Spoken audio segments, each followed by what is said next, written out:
Finally, that meeting.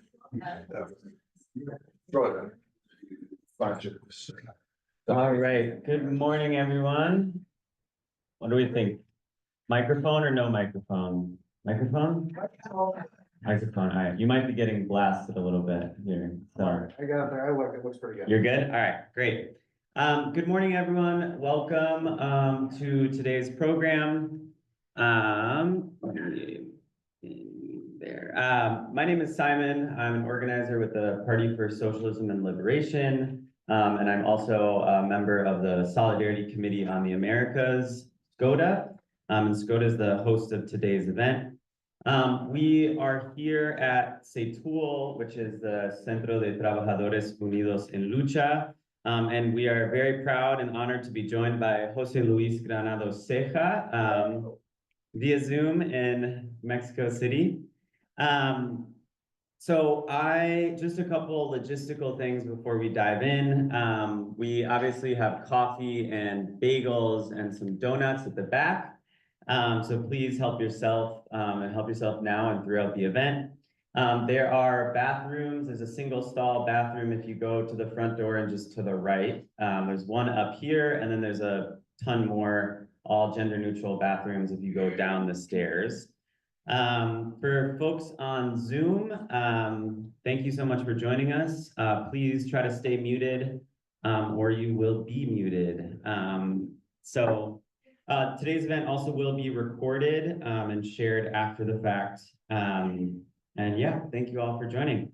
So like I said, this event is organized by SCOTA, the Solidarity Committee on the Americas, and we are a local Solidarity Committee. We're a subcommittee of WHAM, which is Women Against Military Madness.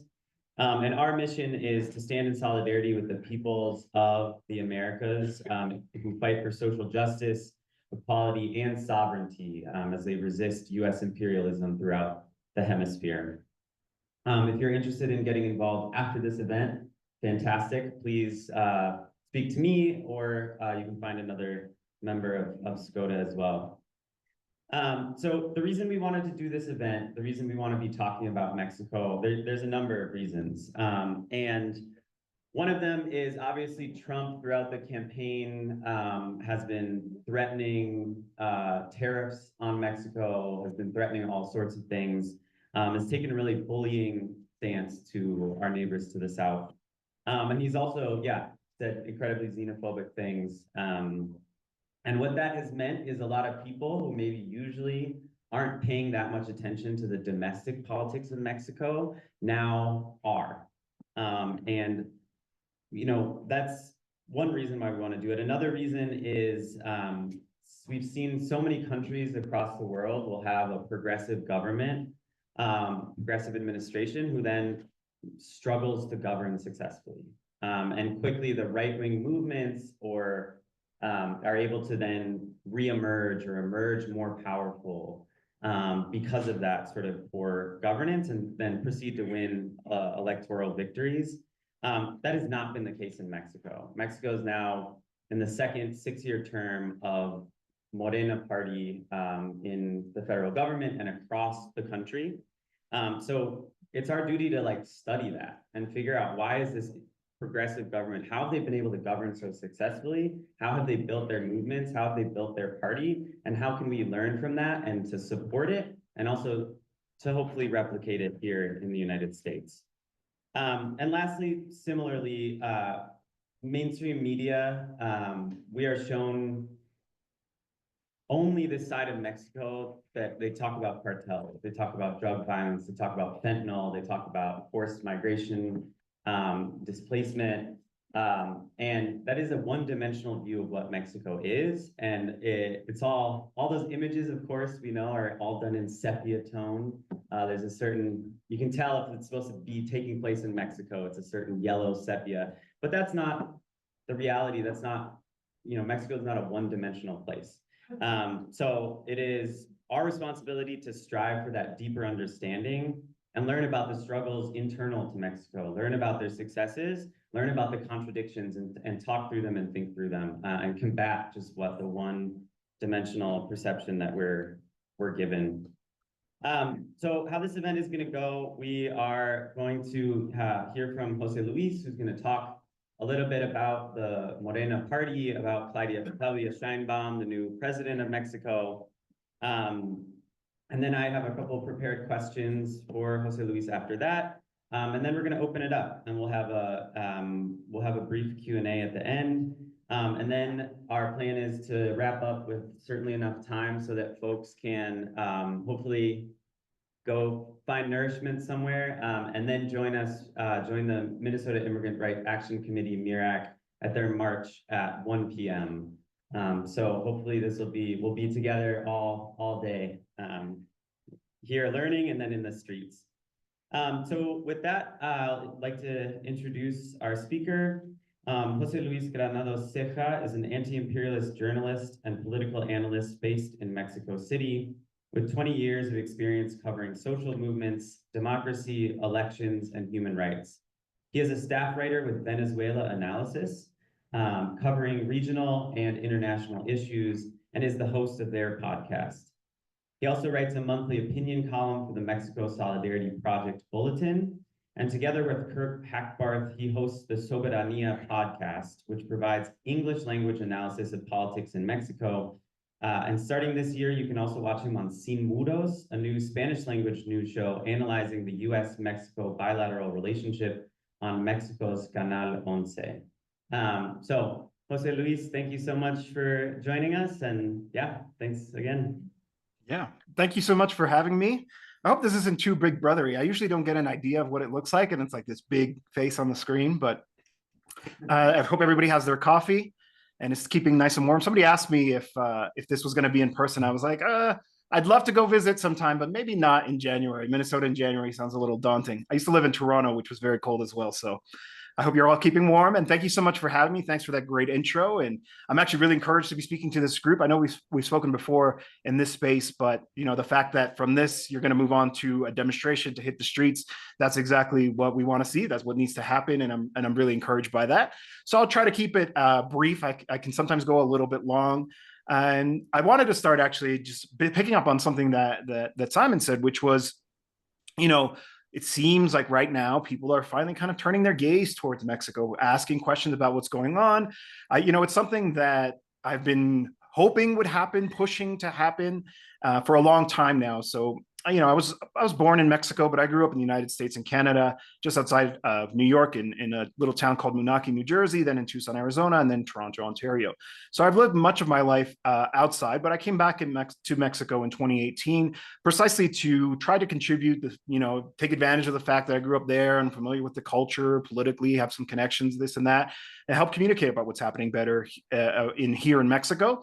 But it was tough for certainly during López Obrador's years. It seems like there wasn't a lot of interest in what was happening in Mexico, but I think certainly those winds are changing, and I think a lot of it has to do with the fact that I think people ask the right questions after the election result there in the United States. How is it that Mexico not only was able to kind of, to use some of this poli-sci language, right, beat the anti-incumbency trend that was happening in so many states that are suffered as a result of inflation, all these kinds of things. I mean, Mexico was not immune to any of that, but nonetheless, Morena, as Simon said, was reelected with Claudia Sheinbaum at the head of the federal government, now picking up where López Obrador left off. And I wanted to start basically there. I want to have a very quick intervention around the political transition that happened in Mexico. I was preparing an article for a news outlet around this question. Political transitions are difficult. Here I am addressing a group that's very, very familiar with the Americas. And I apologize if I say anything that seems obvious to you, just to kind of make sure we have a baseline for everything. We saw the case of Ecuador. It's the one that I think is probably most obvious of where political transitions can go awry. I mentioned that one in particular because I lived in Ecuador for a couple of years as well. To watch, basically the rollback of everything that had been achieved during the Citizens' Revolution, during the governments of Rafael Correa, as a result of, essentially a treasonous act by his vice president who went against the movement, right? That's a really good example of just how delicate that can be. The Citizens' Revolution is once again trying to, hopefully this time around, win the presidency. What we're seeing is they're in the midst of an election now, but there's been 2 elections since. First with Guillermo Lasso winning, and then with Noboa winning, who's currently seeking election now, of just them being totally politically persecuted, totally isolated, all kinds of lawfare actions against Correa in particular, but his movement in general. So I always highlight that because I think it really speaks to just, how bad things can go when a political transition isn't successful.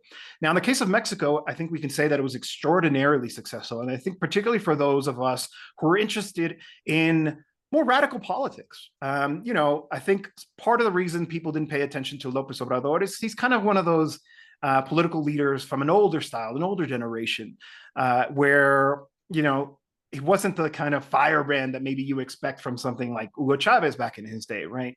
But nonetheless, the 4th transformation of Mexico, this moniker that we use, represented a watershed moment for Mexico. There's a before and after.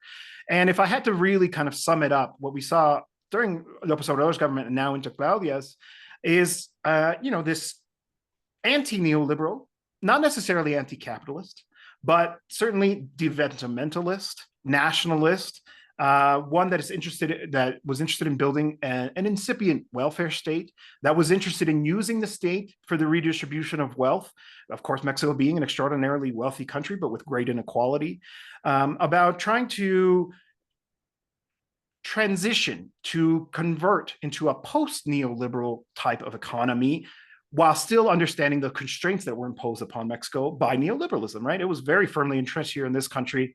Certainly, there are other cases that we could look at in the region, but with the fraud in 1988 that Salinas de Gortari wins and the implementation of the free trade agreement, this consolidation of this, so-called democratic transition that happened with the election of the PAN in 2000, this very much deliberate effort to confuse the so-called democratization of Mexico with the instauration of a neoliberal model that was, basically reached everywhere. Its tentacles were everywhere. Privatizations, the reduction of the size of the state, but also at the same time, the state became kind of like this bloated mass that was on top of society and lived a privileged, comfortable, gilded bureaucracy at the cost of the livelihood of so many, rising inequality, a deeper integration with the global economy, which we're going to see later on, the consequences of that as we debate these tariffs that might be imposed.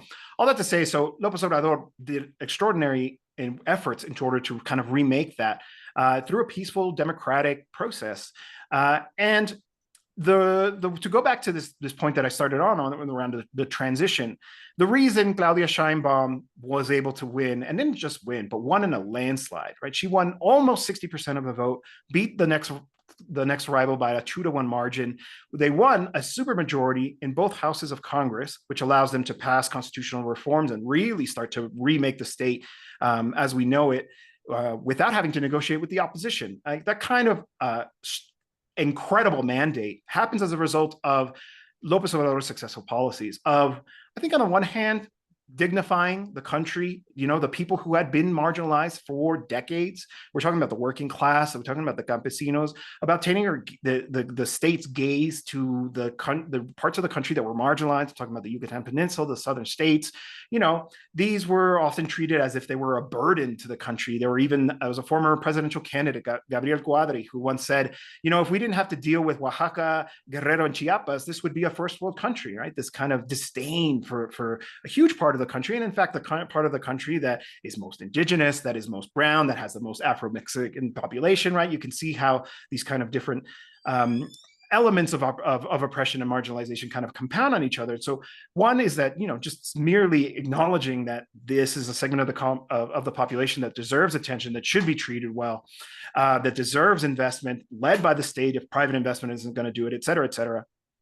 And so that's on the one hand, and I think that goes a long way to understanding the phenomenon that is the fourth transformation, why López Obrador, ended his term, with above 70% approval ratings, these kinds of things. And so that that's one element, but the other element would be actually following through on the commitments, right? So what we saw on the campaign is this commitment to por el bien de todos, primero los pobres, of saying, for the good of everybody, the poor come first, and actually making an emphasis of that. So direct cash transfer programs to seniors through a universal pension that makes it so that people who, as a result of neoliberalism, never had a pension and weren't able to enjoy their retirement and enjoy their senior years, as an example. Huge amounts of scholarships for students, direct cash transfers to people living with disabilities. The list goes on and on. But also, like I said, infrastructure projects that are focused on regions of the country that suffered from underinvestment. And so because people saw this, because people quite easily could tell you, well, my life changed as a result of López Obrador. Yeah, inflation went up, the pandemic was difficult, but that doesn't change the fact that my life is far better than it was before López Obrador came to power. That's why Claudia Sheinbaum won with such a landslide. I think also because she billed herself deliberately so as saying, I'm not Claudia Sheinbaum running for president. I'm the representative of a movement. I'm the continuation of the fourth transformation of Mexico. If you want to continue this new model that we are making as we go along the road, then please vote for me. And obviously we saw the response, again, winning by 60% of the vote. But also I wanted to talk about who Claudia is, because again, to go back to this point around transitions, there was a process that the party set out in order to pick its next candidate. And to do so was basically who won a series of opinion polls. But what the race kind of broke down to, there was, I think, 6 different candidates, but really 3 that were kind of in the lead. There was Adán Augusto López, and he's very much the centrist candidate. And he's the former interior minister with López Obrador. And then there was Marcelo Ebrard, who's actually been a longtime lieutenant of López Obrador. He followed up as leading Mexico City when López Obrador left office. And he kind of represented a pivot to the center. We should be honest about that. I think he wouldn't say that he objects to that characterization. And then there was Claudia Sheinbaum, who represented the left of the party and kind of committed to so. Even when you see the way that her rhetoric when she was head of government here in Mexico City, it's like being the governor of Mexico City. It's almost 10 million people. It's a huge piece of the country. She always talked about a rights-based discourse, about ensuring that this isn't about just social programs that can come and go, but actually guaranteeing the rights that are laid out in the Constitution, rights to housing, rights to healthcare, rights to education. And so also talked about building the second floor, which is, a kind of like a wink and a nod to this idea that things need to go further.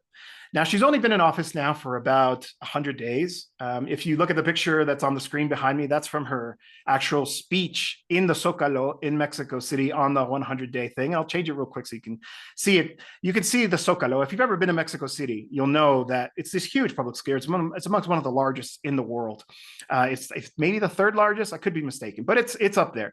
And, everybody packed in, probably fits around 150,000, 200,000 people.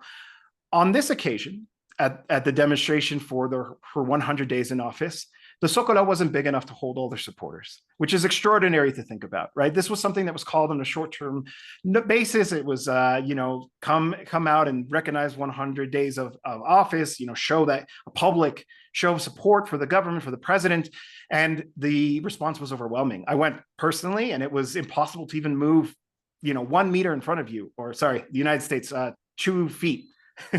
A couple of yards, because of how backly tight everybody was. I mean, it spilled out over into the streets. So it shows that she's very much kind of inherited that leadership that López Obrador used to have. And I think that's really important, because without that, the process could have been at risk. There's a couple of key things here, and I'm sure we'll get into the questions there, but I'll mention them now. When it comes to key lessons from that, which is one, clearly establishing the continuity which is actually kind of unique for Mexico, despite the fact that there was a 70-year dictatorship by the Institutional Revolutionary Party. The outgoing president and the incoming president always kind of wanted to mark different paths and different priorities and things like that. Claudia very much said, no, this is about continuity. This is about deepening. This is about the fourth transformation. This is about a movement. I am a representative of a movement. We've been at this for many decades now. This is a culmination of all those efforts. And so that's really important. But also, having the population understand that you do represent that there isn't a break with López Obrador, right? He's extraordinarily popular to this day. Not only would that be not very strategic, but it would send the wrong signal to the population, which understood that this was about a bigger project, about a bigger effort than just an election, right? It's about what is considered a transformational moment for the country. It's why they use this slogan of the fourth transformation of Mexico. Okay, so what has she done in these 100 days in office? And I would say, so the key things that we've seen is an emphasis on those constitutional amendments. So Mexico's constitution is actually a very social document. It comes from the 1917 Mexican Revolution, or the early 20th century Mexican Revolution. It culminated in the Constitution, was promulgated in 1917. But obviously since then, it's been amended over 100 times. And certainly during this neoliberal period, a lot of elements that were sort of its most progressive, most social character were emptied out. Famously, right, this idea around collective ownership of land was really kind of hollowed out during the negotiations around the Free Trade Agreement in 1994, in the early 90s. These kinds of things that weaken that social character. And so what the fourth transformation has been doing is trying to build them back in, explicitly so, right? Saying that this is the aim of these amendments. So for example, this universal pension that I mentioned, that's now a constitutional right. So now, even if in a scenario where the right wing returns to power, they would have to pursue a constitutional amendment to be able to get rid of those, to cut those social programs. And there's a number of others.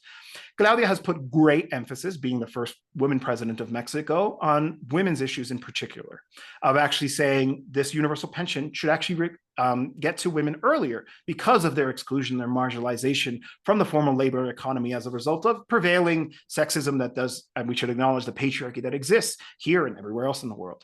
And therefore, there should be some kind of efforts to kind of compensate with that. And so there's gradually lowering the age for women to be eligible from 64 to 60.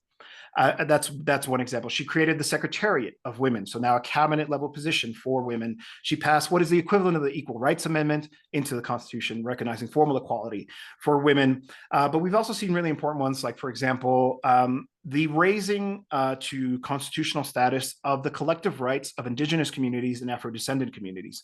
So before, if there was an issue that they wanted to put before the courts, they would have to do it on an individual basis. And now what this does is actually makes it so that they can go there as a collective, as a community. It recognizes their traditional forms of governance as being legitimate. So it's not about the colonial state saying that this is how you have to administer your municipality, but if it's the traditional, it's called here in Spanish, usos y costumbres, traditional ways and customs.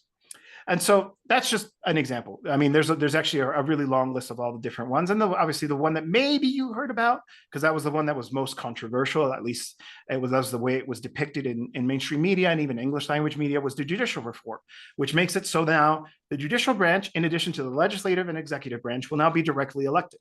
And a part of that is about dealing with the corruption and the very deeply entrenched conservative elements inside of the state, which still exist. I don't want to use the term deep state because I know that's one that's very popular on the populist right, but this idea that it's something that I do think does exist, certainly here in Mexico, that the reactionary conservative forces, the anti-popular forces, when they lose in elections or they start to weaken in terms of their influence and power in the country, they retreat into conservative strongholds. So, one of them was the judicial branch, which actually using injunctions and lawsuits and all this to kind of impede the government's agenda. And not in a like, oh, we're here to protect the environment, even though that's how it's sold, but it was actually about impeding the government's agenda. It was a political effort, and we should understand it as such. And so I actually think that this is quite an intelligent response to say, oh, you want to politicize the courts? Well, let's have direct elections and have the population decide who's going to win, who's going to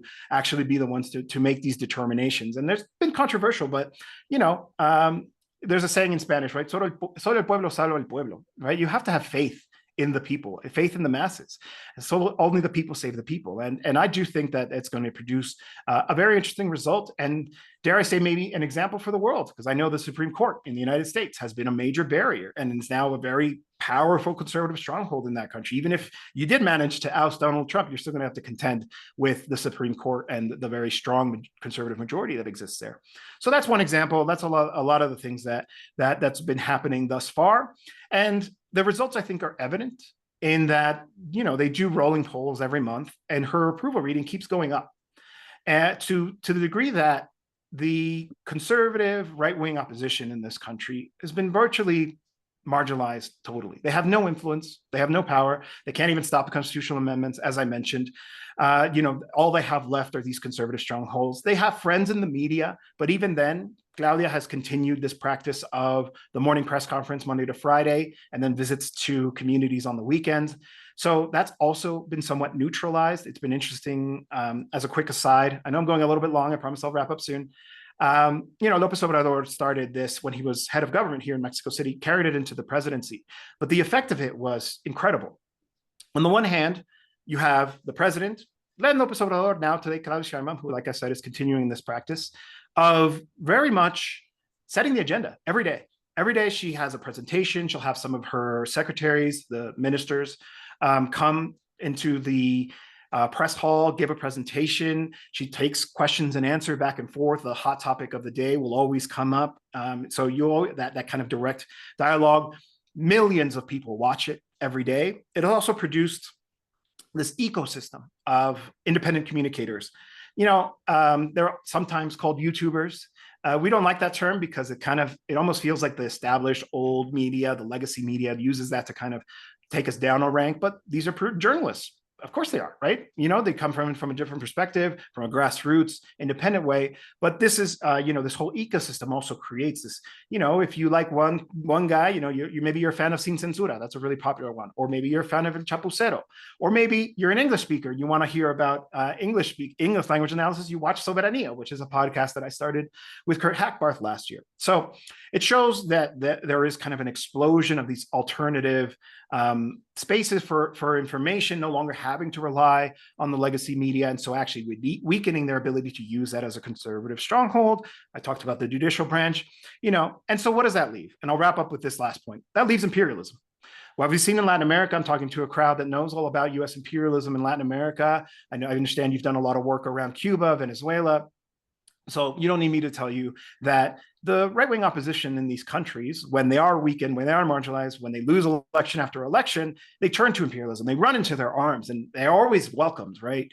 They always have that support from US imperialism to undermine, to destabilize the country, and to even promote regime change. And so we're seeing that tendency playing out here, particularly with Donald Trump. There's even some voices that are kind of cheering him on and welcoming all of his aggressive action towards Mexico. And so that's kind of the situation that the country is facing now. Domestically, support is strong. For example, this whole issue around tariffs.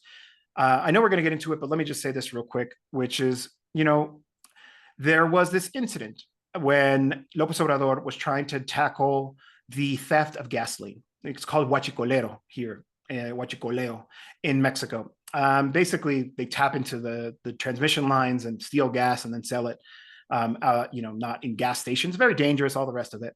So there was a big effort to try to tackle this, and to do so required a strong intervention by the state oil company, by the state, and that actually produced this effect where there was shortage of gasoline for a while there. There were long lines outside of gas stations.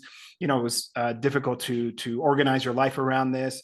But nonetheless, when they did the polls around this, everyone's like, yeah, well, it's short-term pain. We understand we have to do this because this is important. The president has our support. This is obviously, affecting me, but I'm willing to endure this. And that was a widespread sentiment.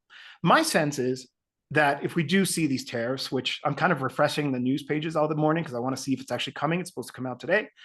The population here in Mexico will back the president. They'll say, okay, what do we need to do? Yes, we're probably gonna have to deal with some short-term pain here, but we understand that defense of our sovereignty is really important and we shouldn't back down on this. And that we know that we have to show that support to the president so that she has a stronger hand to bargain with. And that's what we're seeing. Claudia Sheinbaum over the last few months has now enjoying above 80% support. 80%. I mean, that's sky high. There are few countries where that level of support has ever been shown. And so a lot of it is because she's shown this leadership. She's shown a strong and steady hand that people are embracing her strategy around this and continue to support her efforts and her place here at the head of the government. So all that to say, we're gathered here today. We're learning about Mexico. I've signaled that imperialism is one of the strong ways that we could see a negative impact on how things are developing here in Mexico. And I think that's why it's so important that we are having these conversations, because the defense, it's interesting. It almost sounds like a contradiction, but the defense of sovereignty requires the efforts to happen, not just in Mexico, but in the country that is being aggressive.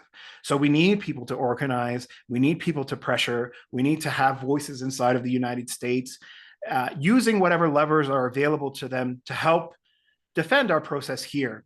It's funny because we're talking about defending our sovereignty, but we need your help. And it is an open call to do so. I think it's going to likely be indispensable. And it's not just about me as a Mexican here in Mexico City who, wants to have, that freedom to be able to pursue our own independent economic political path, as Venezuela before us has tried to, as Cuba has before us also tried to, but also because I think it's important that we think about the interconnectedness of struggle, as particularly the US-Mexico connection, which is that, as we said at the beginning of this presentation here, at the beginning of my intervention, we're talking about people turning their gaze towards Mexico, asking questions about what worked down here. And I think as we consider those questions, it's important to understand that, an advancement for the working class here in Mexico is an advancement for the working class in general, and for that example to flourish and to be able to continue to prosper. I've been doing Venezuela activism since 2005, for a really long time now. In fact, it's the 20-year anniversary of Chavez's speech at the Porto Alegre Forum, where he declared the socialist character of the Bolivarian Revolution. I always say, if it had not been for U.S.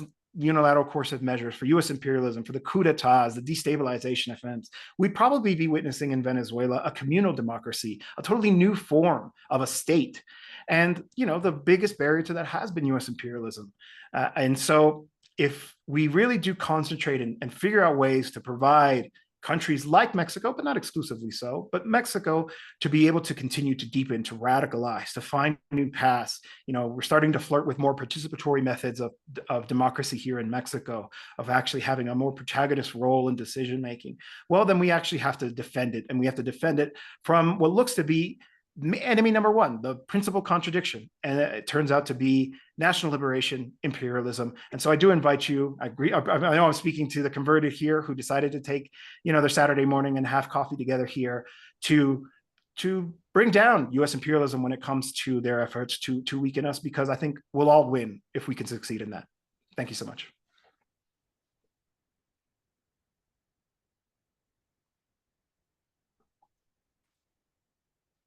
Well, we all know what our task is now for the rest of our lives. Why my microphone's not working. All right, I'm just gonna go loud for a second then. Thank you so much, Jose Luis. Every time I hear you talk, whether it's on Venezuela or Mexico or all of Latin America, I definitely learn a lot. So I would encourage, we'll probably plug it again before we're done, but Jose Luis's podcast, Soberania, is fantastic. And I feel like I said this to you earlier this week, but it feels like it really filled a gap that existed of high quality English language with principled politics, news, and analysis. So I talk way slower on the podcast. I sped up because I wanted to get more time in for the question there, but the podcast is a much more, and you can even slow it down because we put it out on YouTube, on Spotify and Apple Podcasts. So you can slow down the speed if you feel like I talk too fast. But yes, please check us out. Yeah, thank you so much. I think where I want to start with a question is what is on everyone's mind. It's clearly on your mind as you're refreshing. Can I do that? I will do that later. I promise.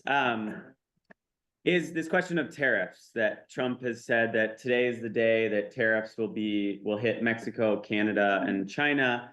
So I'm curious, what will be the economic impact in Mexico? I think we heard a little bit about politically, you think the population in Mexico will have Morena's support, will support how President Sheinbaum responds, but economically, what sectors do you envision will be most hard hit by tariffs, and how much will the economy be impacted? So to begin to answer this question, I think we need to remember that both Democrats and Republicans have pursued this rivalry with China. And that's not really the topic of the day today, but I will say that that has produced an effect that maybe people don't appreciate quite yet, which is that manufacturing that used to take place in China in a lot of ways, which still does, has been moved to Mexico. Mexico is now the #1 trading partner of the United States, which is surprising. In fact, I mentioned this the other day, but there was this interview on the New York Times podcast, The Daily, where she was interviewing, she's a Latina, I forget her name, I apologize for that, but she was interviewing Anthony Blinken before he left. And in her question talks about trade and the US relationships, and talks about this potential for tariffs that Trump had already talked about on the campaign trail, but she doesn't talk about Mexico. She mentioned China, and she mentioned Canada, and I think she mentioned Germany, but didn't mention Mexico. So even people who you would think are informed about this didn't know that the #1 trading partner is Mexico. So, applying tariffs of any kind is going to have a very deep repercussions. A couple of other things to remember. 1994, the Free Trade Agreement. 2018, the updated Free Trade Agreement.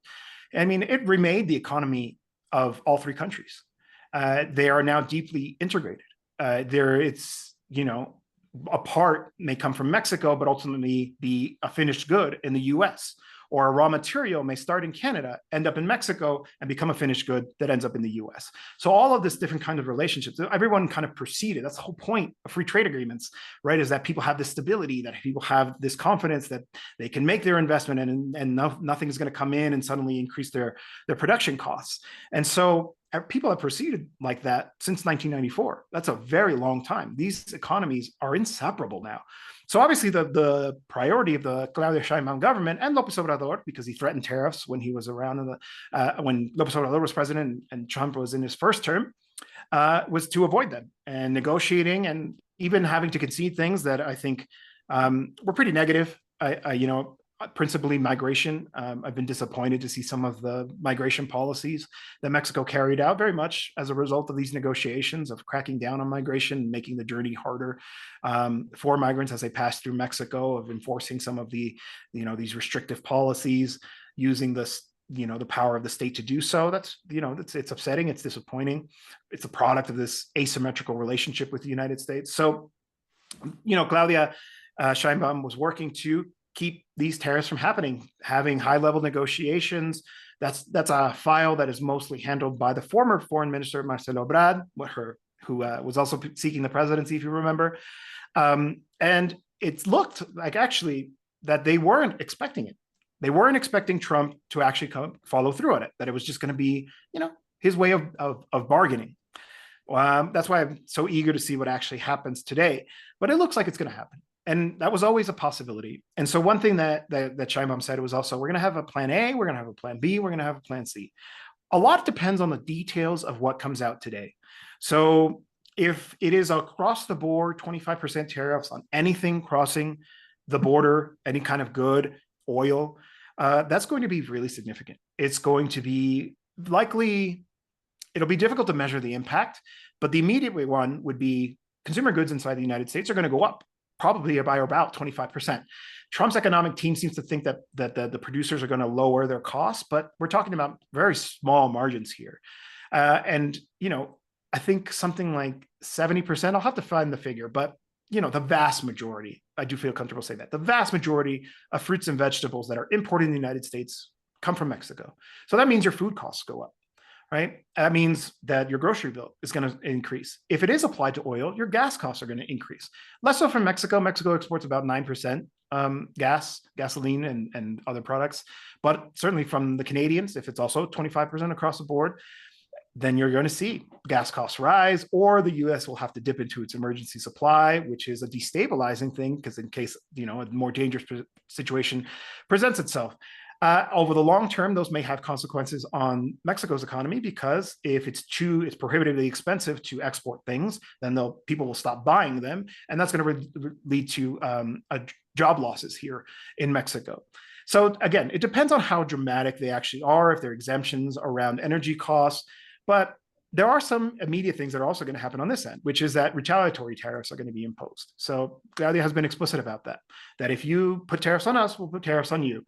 It also means that basically the free trade agreement will cease to be really a document that can be used by the ruling class to actually determine its decisions around the capitalists, the owners of capital, to decide what they want to do. It's really interesting. I thought one thing I want to mention here is Edwin Ackerman. He's an excellent researcher. He's at Syracuse University. Highly recommend him. Follow him on social media. He was on Democracy Now! 2 days ago, and he made a really good point, which is that this idea around tariffs, it's from a different economic period historically in the development of the world capitalist system. It was designed to kind of foster the development and the encouragement of a national capitalist class, of protecting the capital interests of that class. That doesn't really work, and it really doesn't work in the case of North America because of what I said about the deeply integrated economies. So it's not even clear. Let's say you pose a tariff on autos, finished goods. Mexico makes a lot of cars, trucks, and exports them to the United States for buying inside of the United States. Those, if there's no exemptions for them, who are you really tariffing? Is it Mexican capital? No, because say GM, which is the largest exporter of of cars here in Mexico, that's US capital, right? So you're punishing your own capital owning class inside of the United States. It is a terrible policy. I don't know who thinks it's a good idea. I've been even looking up the bourgeois economists, right? Seeing what do they have to say about this.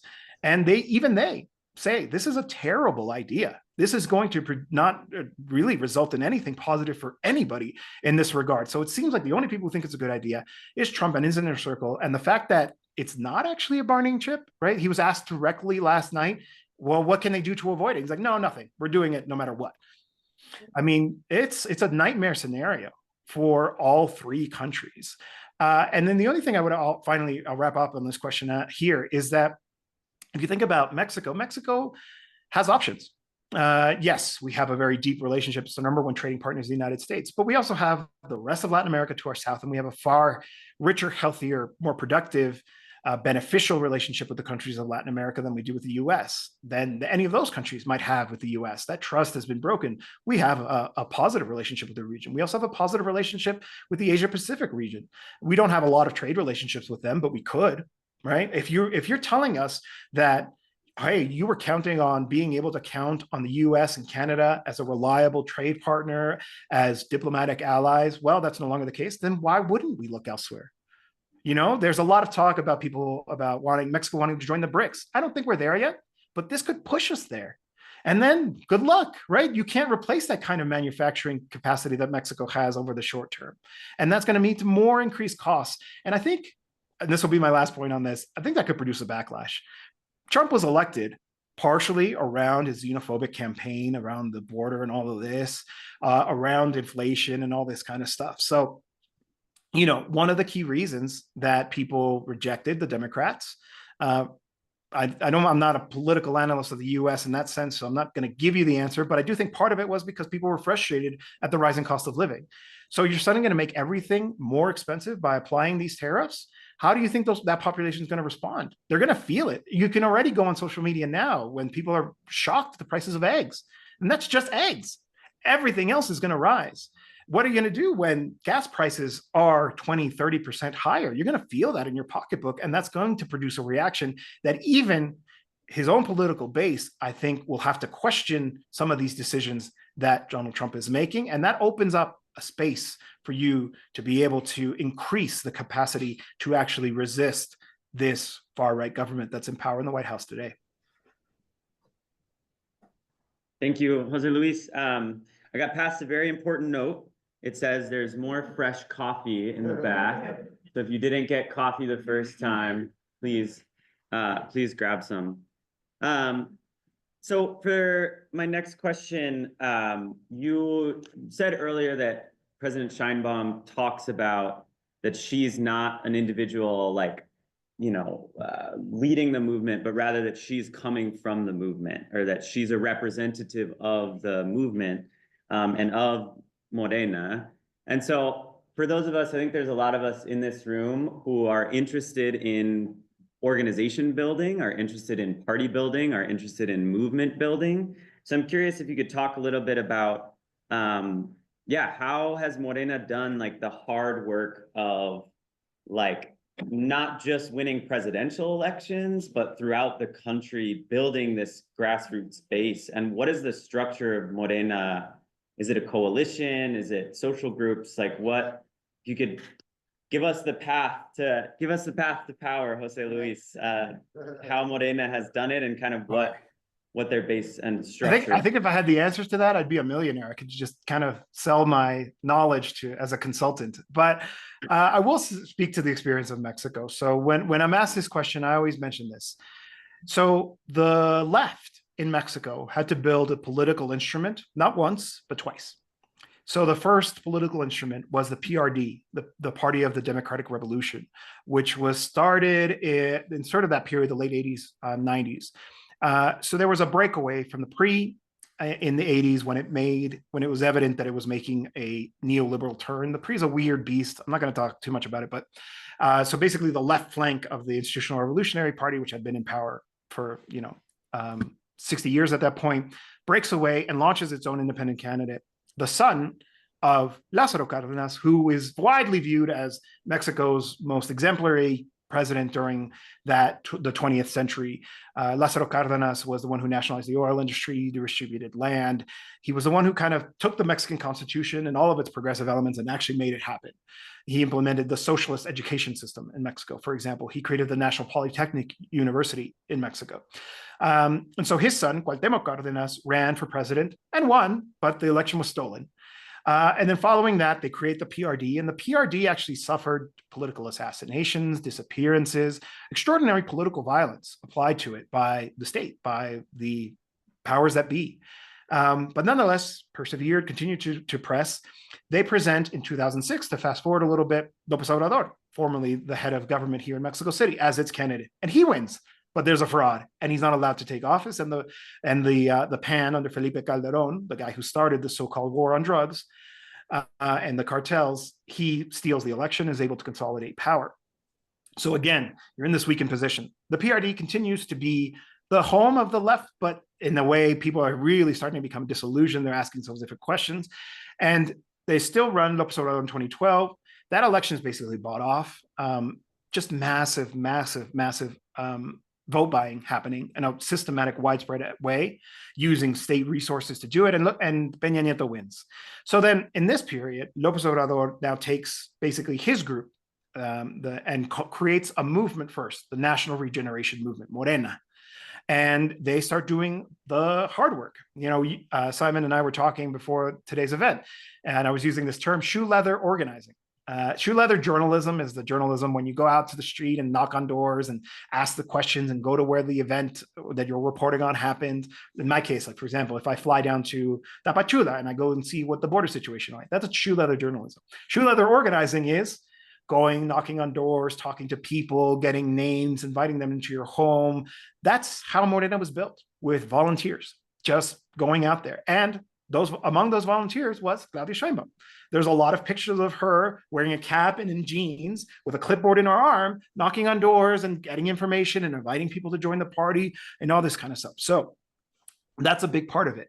The actual, so I'm not a party member. I think it's important for me to, despite my obvious sympathies and my own political views, to kind of maintain an independence from the party structures. And so I can't tell you how the inner workings of it are, but it is a broad-based party. It does not have factions. It is not a coalition. It is a political party. It has its foundational documents.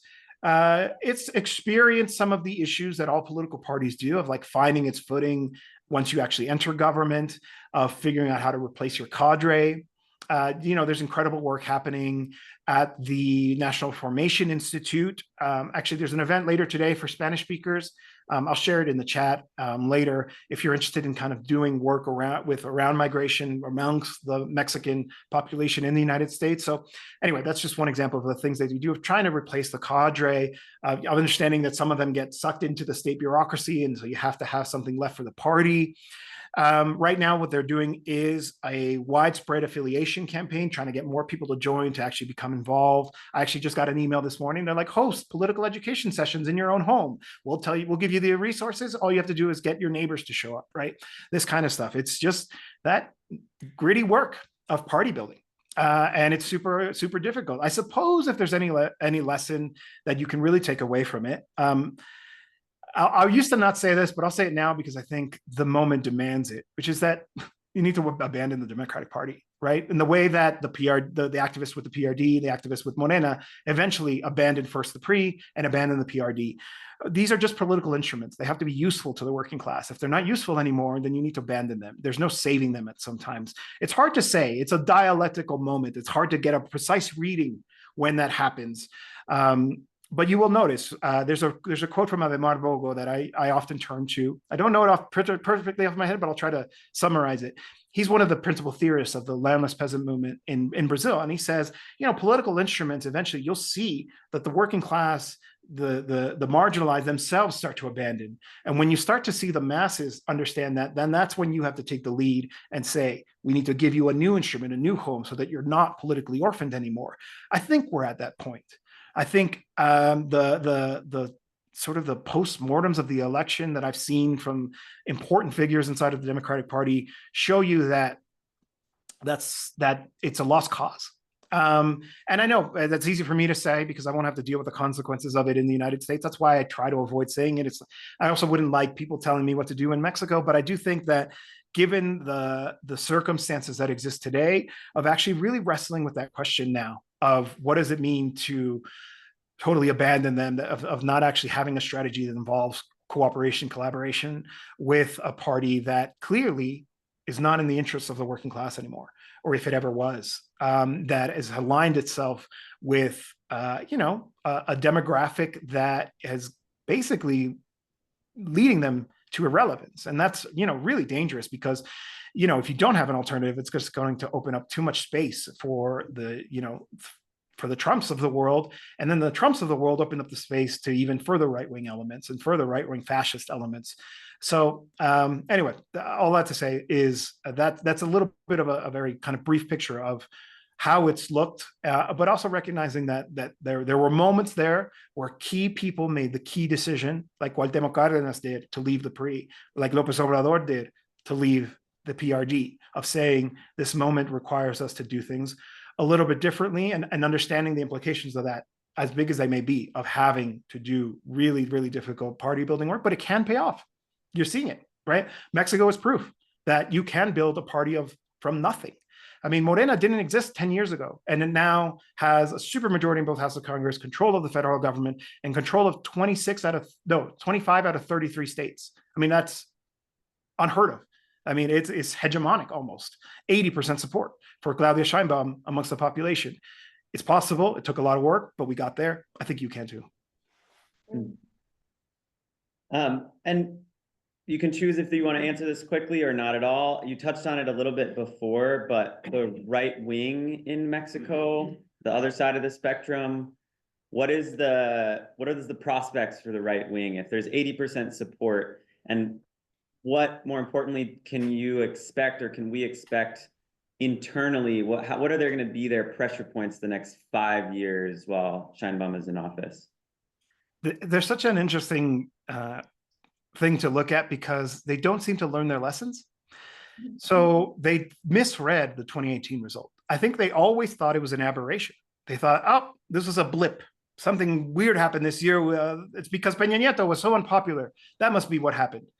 No, they fail to understand that the old existing structure, the old political edifice that existed here in this country, the sort of bipartisan rule of the PRI or the PAN, the so-called democratic transition period, exhausted itself. It was totally unable to give us any solutions, and the population was desperate for something that would change it. And they delivered that to López Obrador in this strong mandate.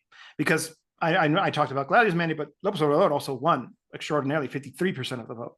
A strong majority in both houses of Congress, eventually actually created a supermajority himself through negotiations. So that misreading of the results led them to kind of continue to do things the old way, to continue to think that it's just a marketing exercise, that all they had to do was run the right candidate with the right campaign and the right language, and they would once again win. That's basically what they tried to do in 2024. They ran this woman named Xochitl Galvez. Xochitl Galvez comes from the right-wing PAN. She denies that she's from the right-wing PAN, but she was brought into public life by Vicente Fox. She was a senator for the right-wing National Action Party, the PAN.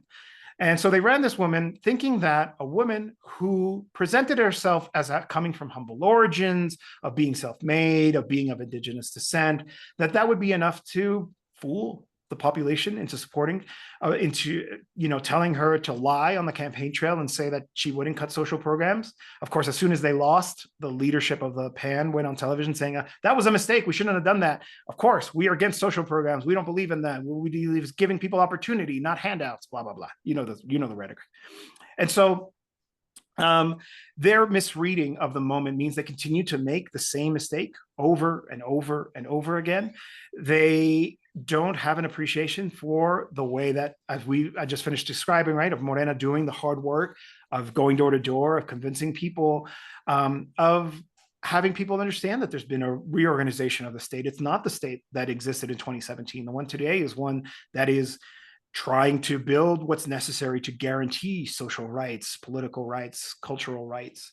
And so, for example, the largest opposition party continues to be the right-wing National Action Party. They just elected a few months ago a new leadership, Jorge Romero. Jorge Romero has a long history of corruption behind him, of something called el cartel inmobiliario, which basically they're accused of basically allowing builders here in Mexico City to illegally build additional floors or build buildings without the right permits and all this kind of stuff in exchange for cash, in exchange for apartments inside of these projects and things like that. So this figure has a very kind of dark history of one tainted by corruption. He hasn't been convicted of anything. All of this is allegations, but the population's like, why would we support somebody corrupt? And so, there's been no real renewal of these parties, no new ideas, and they continue to kind of hold firm to these frankly unpopular ideas. So their prospects are poor, very, very bad. And you would think that maybe by having such a weak opposition that it would open the room elsewhere.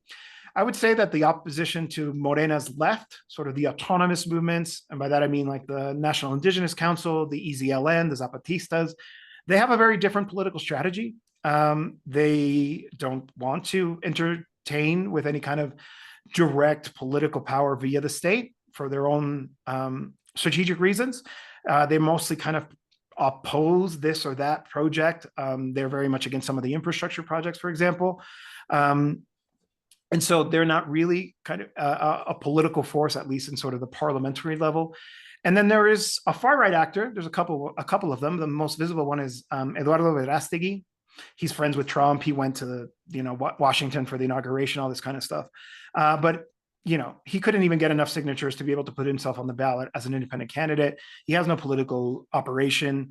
There's this other former borough mayor here in Mexico City, her name's Sandra Cuevas, also arguably a fascist.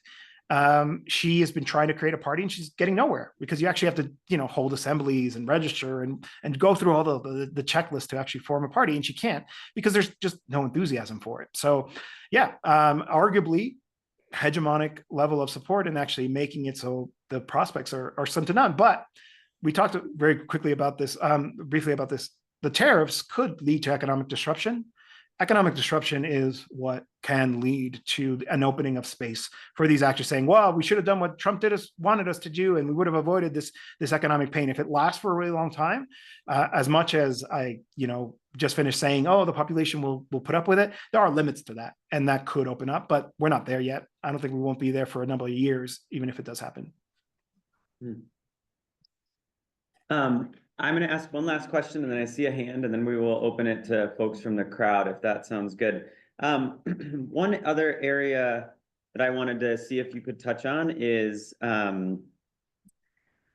the Trump administration and the Biden administration. It was a continuation of the policies of the first Trump administration around Cuba and Venezuela and trying to, sanction those countries and commit regime change and also, go after, undermine, destabilize any sort of progressive government in Latin America. What is sort of in the foreign ministry of this administration, how much is there a sense of internationalism, of working with those explicitly socialist countries and defending their sovereignty? And wondering if you could touch on that a little bit, and then we will, open to a Q&A.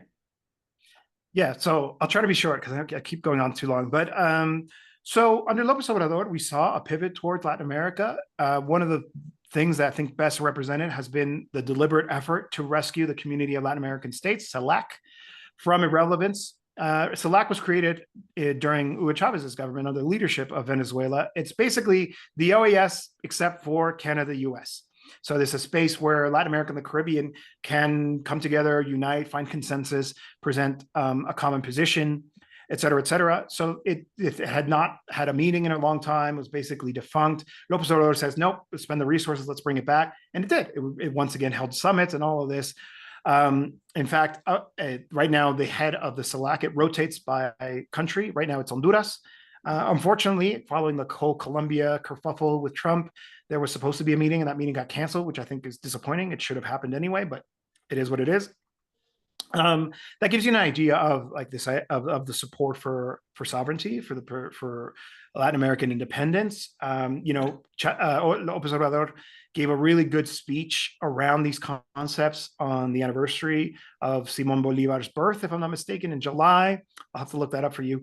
But, it was a really good speech kind of outlining his vision for Latin America. López Obrador was a huge defender of Cuba and the Cuban Revolution, the Cuban people, of Cuba's right to have its own sovereign political project, so much so that he was awarded the highest civilian medal that Cuba gives out.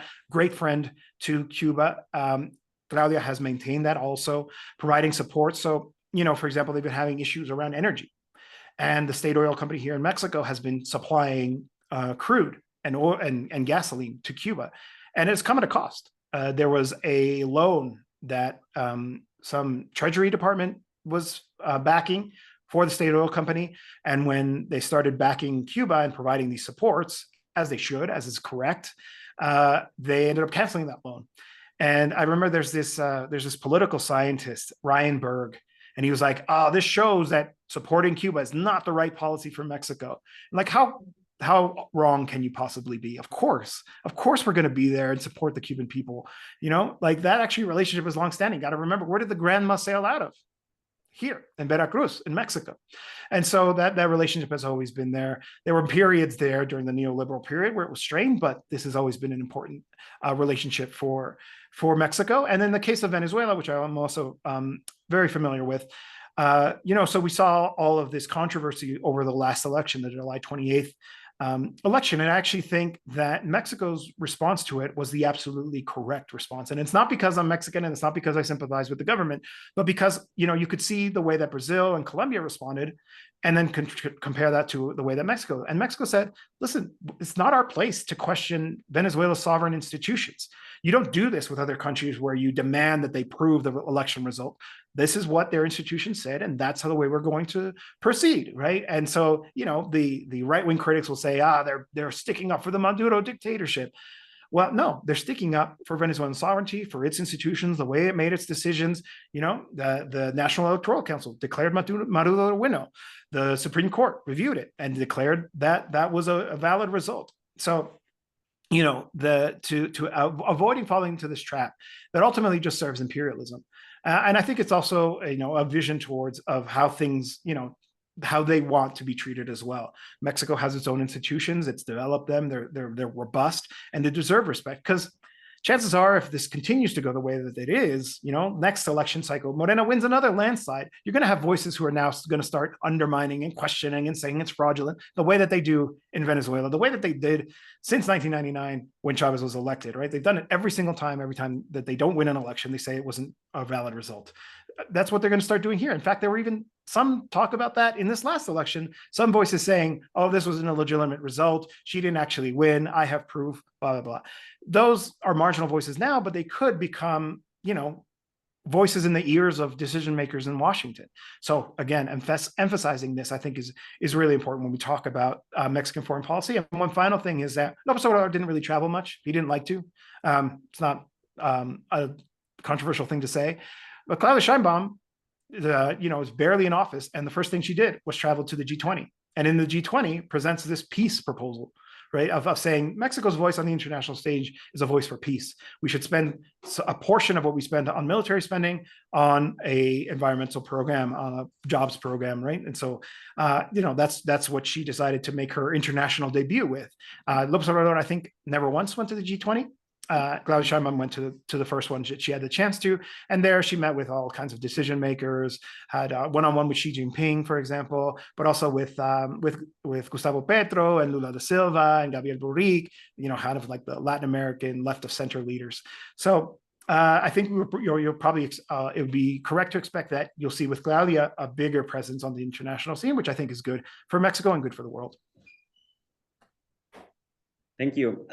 So two things before we hop to a Q&A. One is the reminder I got earlier was there is a bag/basket that will be going around shortly if you have a couple extra bucks to throw towards SCOTA. We schedule political education events such as this.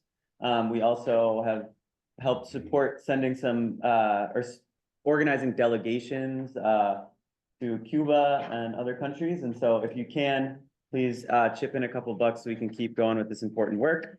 The next one is, as we are doing this Q&A, to respect compañero Jose Luis's time, I ask that when you speak, that it be a question, as opposed to opening a discussion or giving your opinion. There'll be time to hang out afterwards to discuss amongst us. So if you can definitely have your comments be a question, I would be appreciative of that.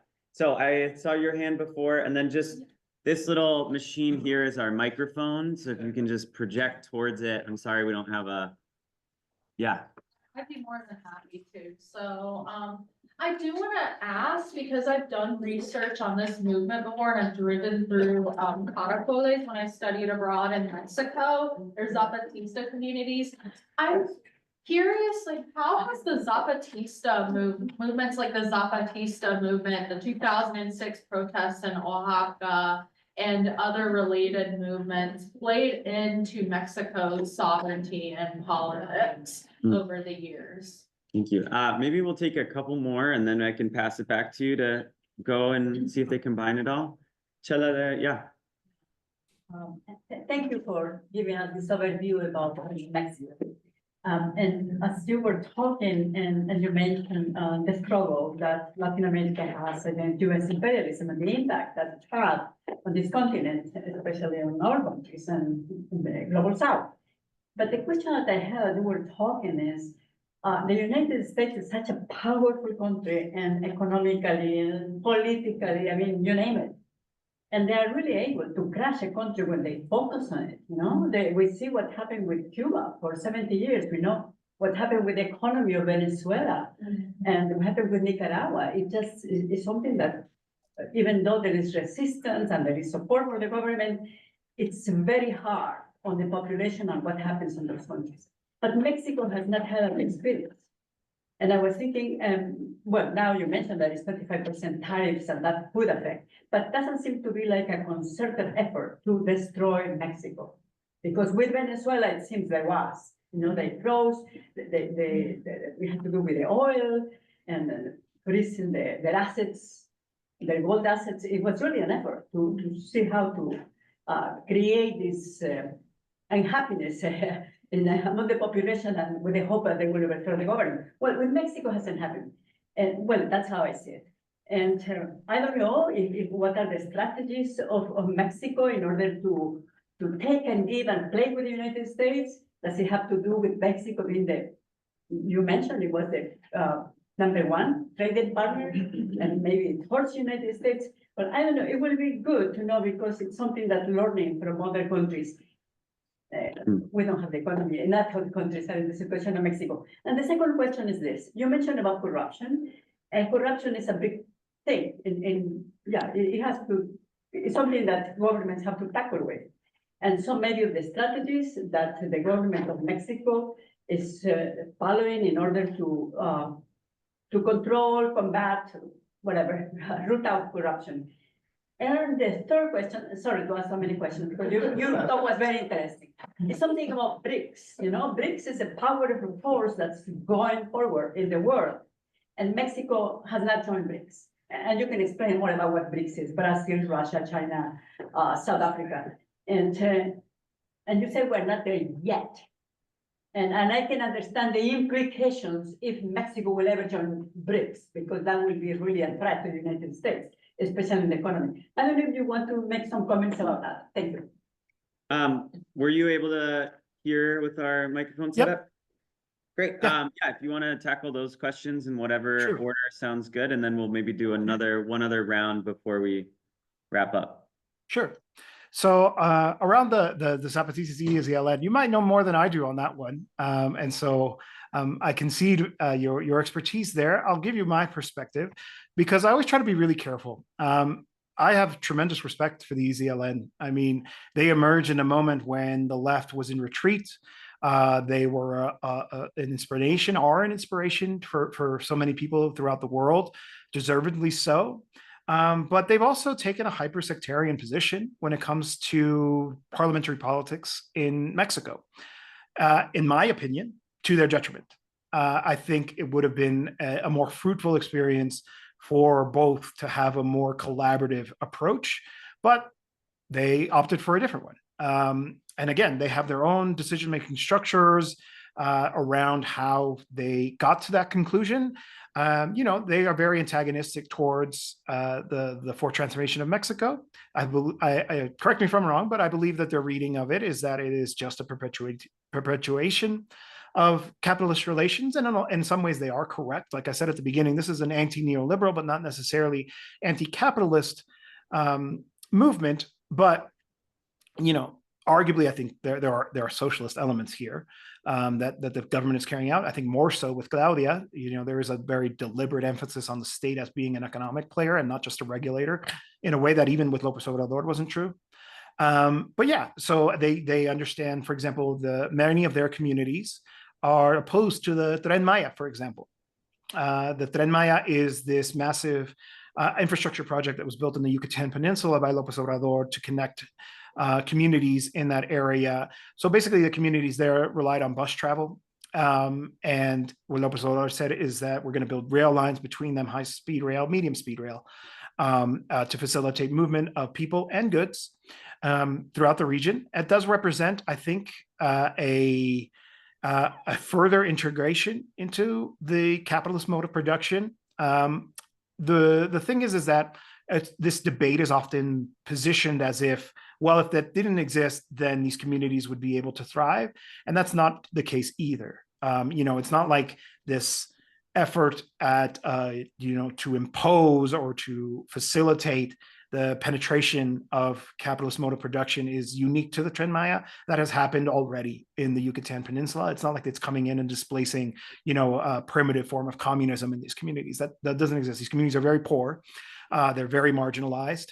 There are very little options for them available to them. And so this was López Obrador's strategy to, lift parts of that country out of poverty. But they oppose it because they view it, as I said, as that.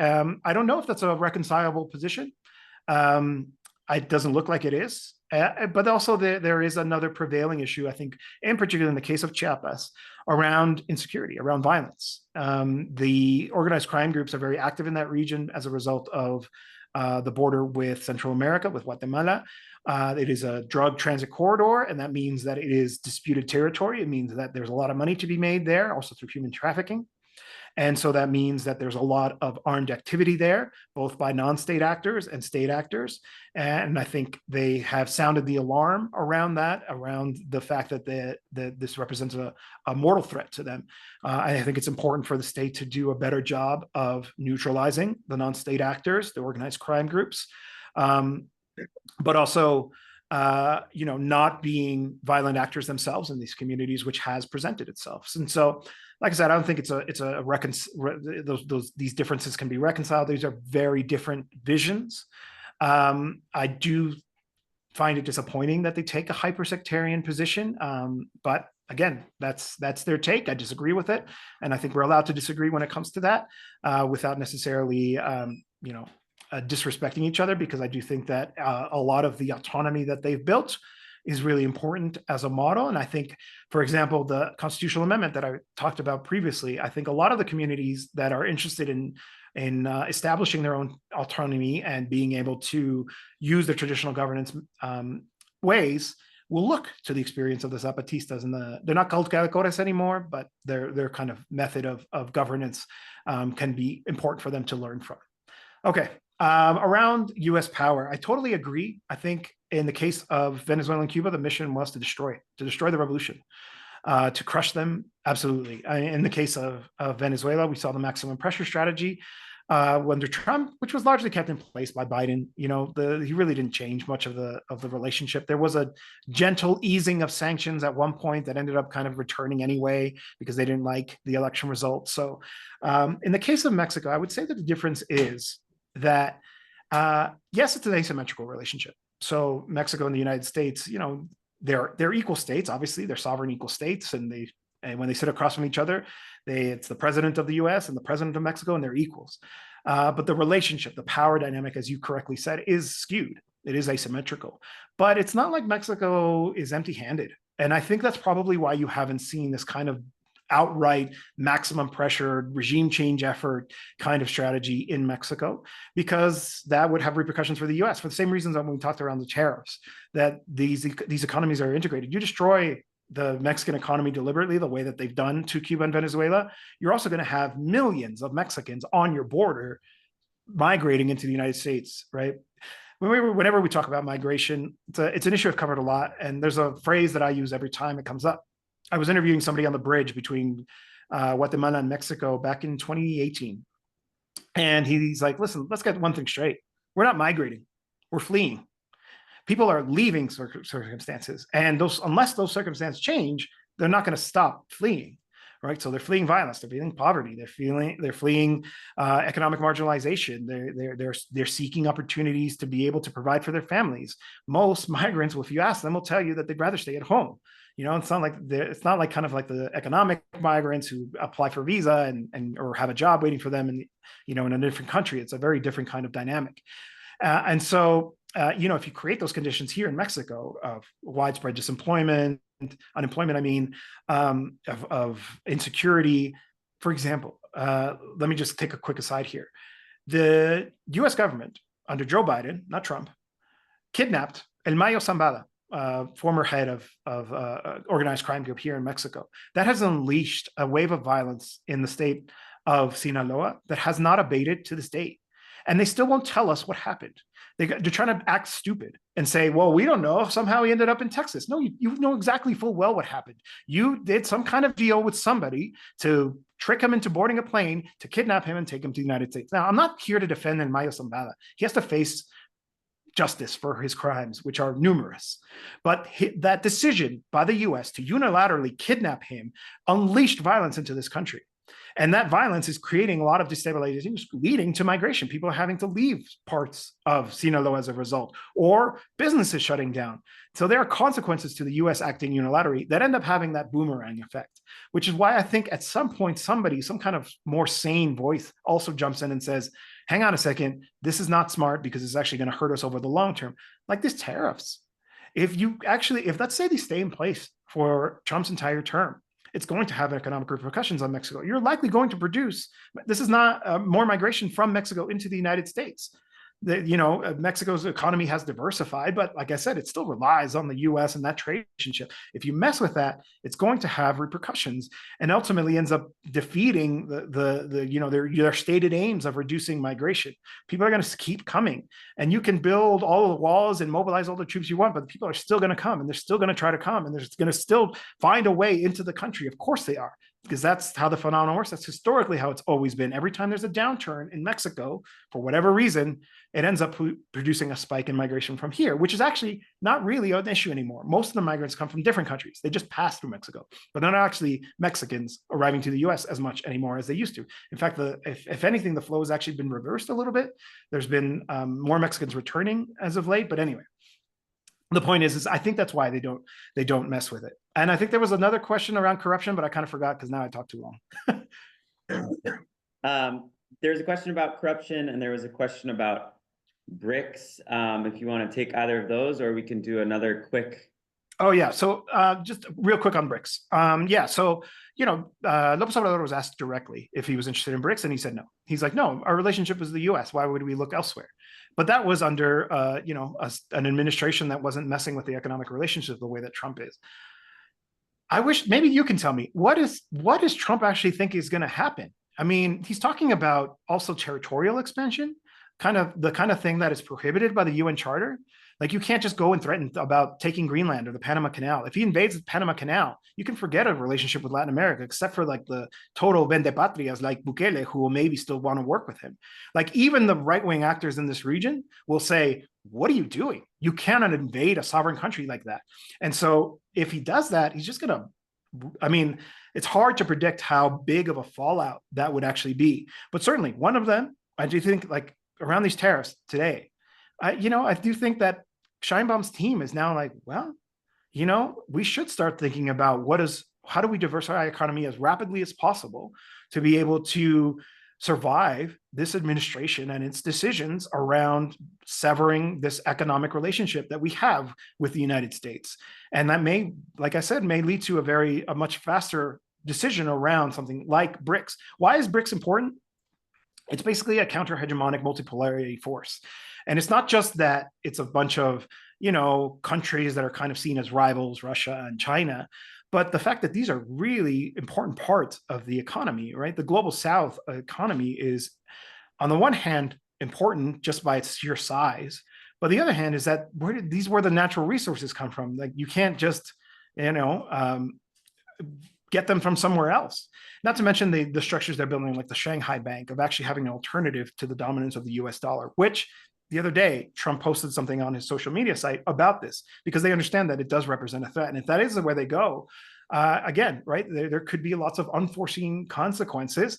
And that could ultimately radicalize a lot of different things happening throughout the region. And I'll only speak to Mexico, which is that, this kind of approach that Trump is taking may ultimately lead to a further radicalization of things here. In the same way, right? Like Cuba, why did Cuba nationalize US industries? Because the US cut the sugar quota, because it started to, attack the Cuban economy. Why did the Bolivarian Revolution radicalize? Because they backed a US a coup against Hugo Chavez in 2002.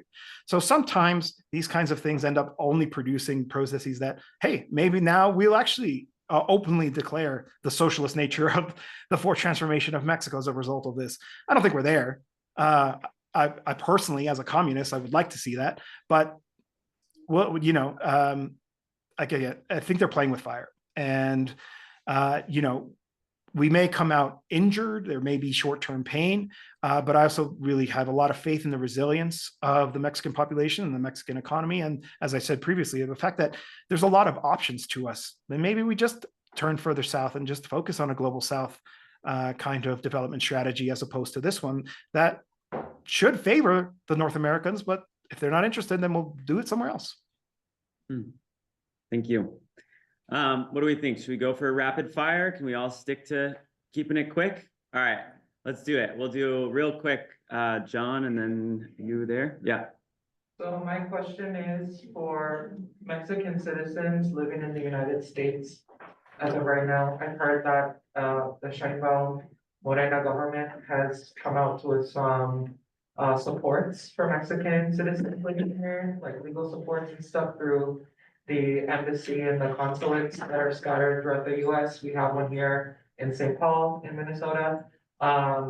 What are some of the supports that are being offered to Mexican citizens here as there are more threats of raids and deportations happening in the coming months?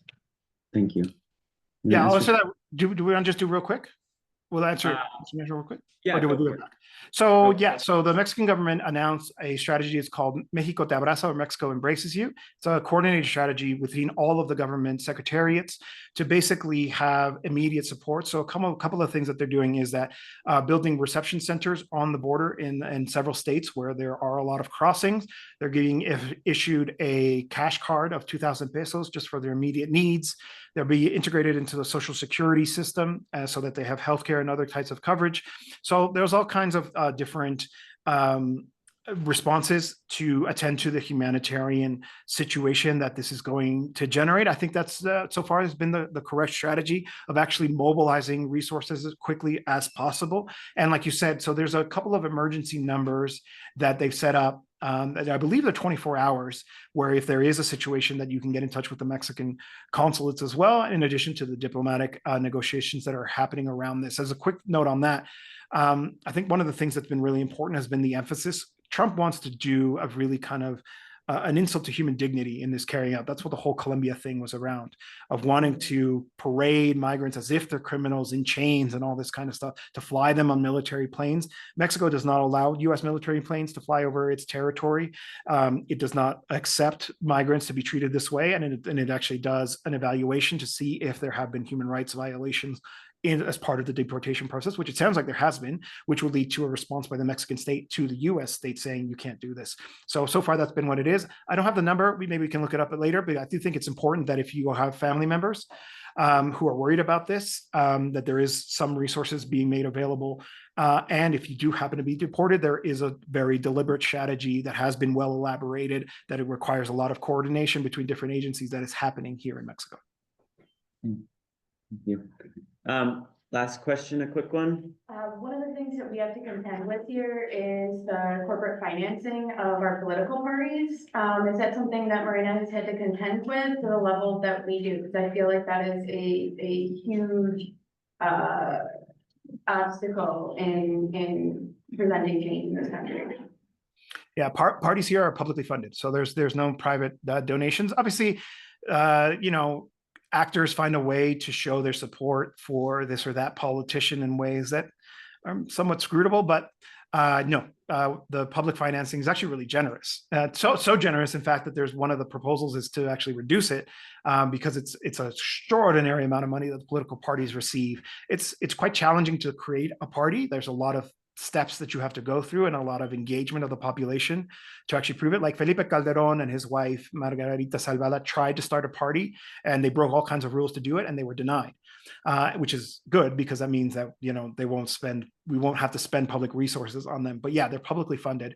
That's something that's helps level the playing field. It was how MORENA was able to, once established itself as a party, find the funding to be able to start winning elections at the local and state level, and ultimately a few years later, the national level. Great. Well, thank you so much, Jose Luis, for joining us. If we could do a round of applause.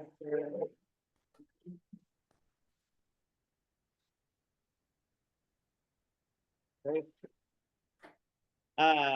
Next time we'll have to have you here in person so we can keep chatting over lunch. I promise I'll invite you in like August, September. I might be doing a trip to Chicago in July, so maybe Chicago, Minnesota. It's not too far. We can figure it out, right? I'd love to meet you all in person, and we can have way longer conversations. And then you can help answer me some of those things. I'd love to hear from the researcher around the EZLN. Sounds like they have a lot to say. So, and maybe you can help me figure out what to make of Trump too, because it's getting really hard to predict exactly what's going to happen. Right. Sweet. Well, thank you. Just before we break, I want to plug two events. First, I want to plug, stay involved with SCOTA, the Solidarity Committee on the Americas. Support our work, join us.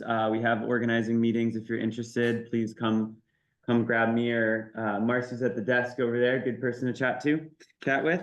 And then today, like I said earlier, I know a group of us are going to join the MIRAC March today at 1 p.m. It's on Lake Street and Bloomington Avenue. Inmigrantes sí, Trump no. Stop the attacks on immigrants. And then tomorrow is the Free Palestine Coalition is having a march that's new president, same genocide. It's tomorrow at 1 p.m. downtown at Hennepin and Washington is where we'll start. So thank you all so much again. And thank you, compañero, for joining us. We'll see you in July. Yeah, all right. And like I said, there's an event, you can look it up on for those who are Spanish speaking, the Instituto Nacional de Formación Política has every Saturday an event for Mexican migrants. I was trying to find the information now, that's why I'm looking at my phone, but I can't quite find it. But it's at 4 o'clock today. And it's kind of the beginning of a new cycle for people who are interested in political education led by Morena for Mexican citizens, sympathizers abroad who are living in the United States. So check that out if you're willing and able. That's 4 o'clock here in Mexico. Oh, you're on the same time zone. So 4 o'clock. Sweet. Thank you so much.